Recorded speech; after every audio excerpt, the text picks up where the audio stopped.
Solid na solid oh. Natatakot ako.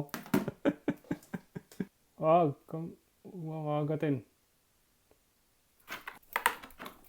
Alam nyo ba guys yung pakiramdam na hindi mo dapat gawin pero kailangan mong gawin sa iyong lifetime? So, today guys, susubukan kong i-handle itong si Tupac, itong ating giant centipede. Alam ko guys, alam ko napaka-stupid na idea na i-handle ang isang centipede, no? Never mind itong giant centipede. Nag-i-strike siya eh.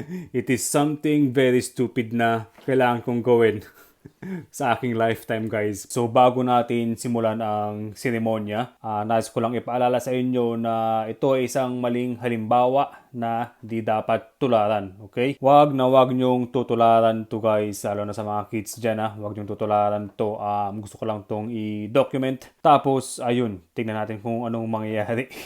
So simulan na natin ang seremonya. Matagal ko nang gustong gawin to eh, kaso yun, nagdadalawang isip ako kung gagawin ko dahil napakadelikado.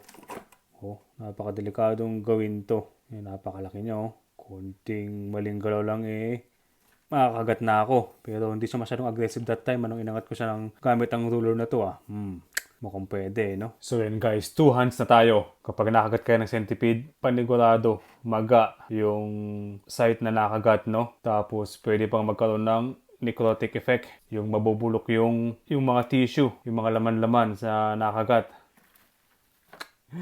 Parang gusto ko nang ipasok yung kamay ko, tapos pagkapangit ko siya sa kamay ko eh. Kailangan na mas maliit na ruler eh.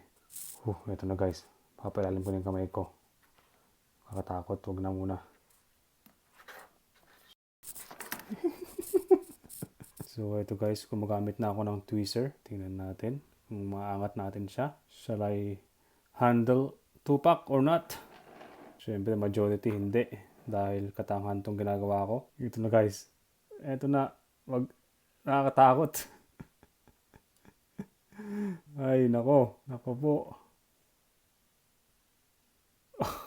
Natatakot ako. Yan na siya guys. Nakakatakot. Nakakatakot guys. Failed attempt to. Parang hindi ko kaya. Grabe yung fangs niya pa lang oh. Laki. Ay napakit na siya. Pakit na siya. Maga ang kamay pag nakagat. Hindi pa kaya. Ayan siya guys oh. Napalaking centipede. Solid na solid oh. Ayan na siya. Nahawakan ko na yung tail niya. Diba? Na-handle ko na siya.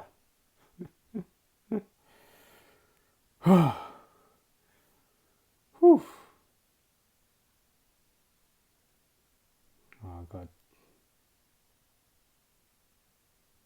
My goodness. My goodness. Wag na wag mo akong kakagatin Tupac.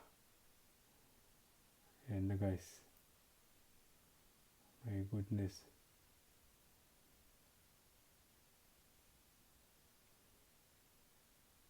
Wag kang mamagatin. Oops. Hindi naman ako tinang kagatin guys, pero ayun, na-handle ko na siya. At least na-handle ko siya ng konti guys. Na-handle ko siya ng konti. Laki talaga oh. Grabe.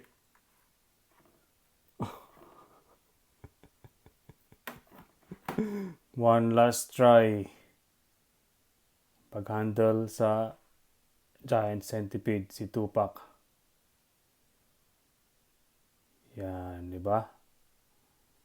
Oh, di ba? Dinahandle ko na si Tupac. Di ba?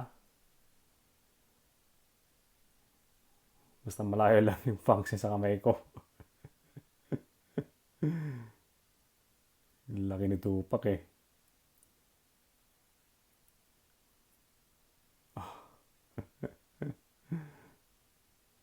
Ah!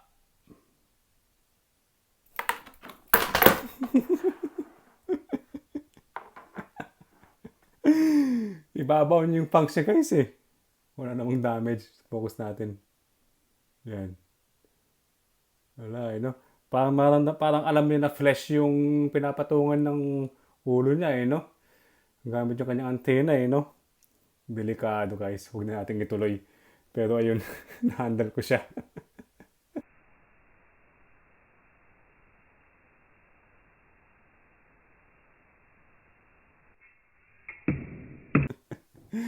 So ayun, na-handle din natin si Tupac, ang ating giant centipede, no?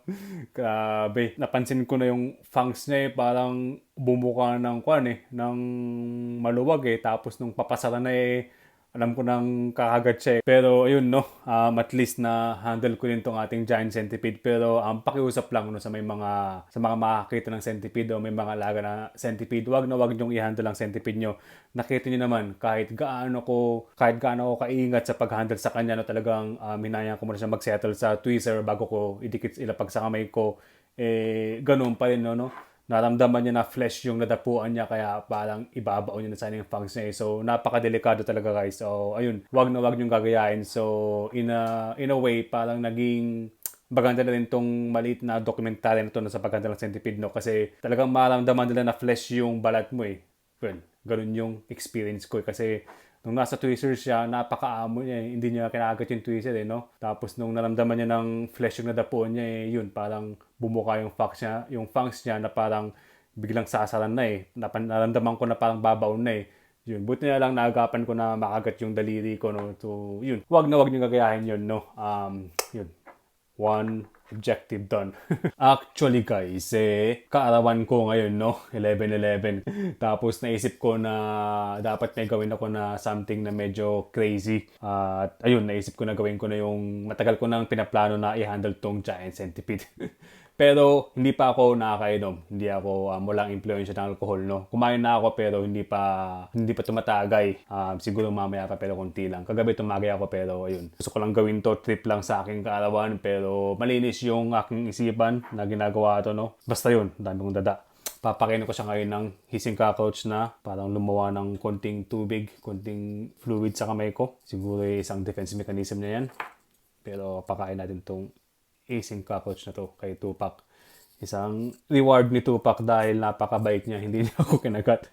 Muntikan lang. Yan. Ayan na. Habulin mo, boy. Ayun.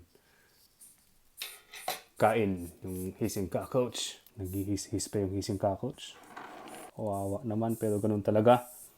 So, paalala lang ha. Wag na wag niyong gagayahin yung ginawa ko ha. Gusto ko lang i-document yung ganitong aktibidad sa SPTV. At yun, at least meron tayong natutunan, no?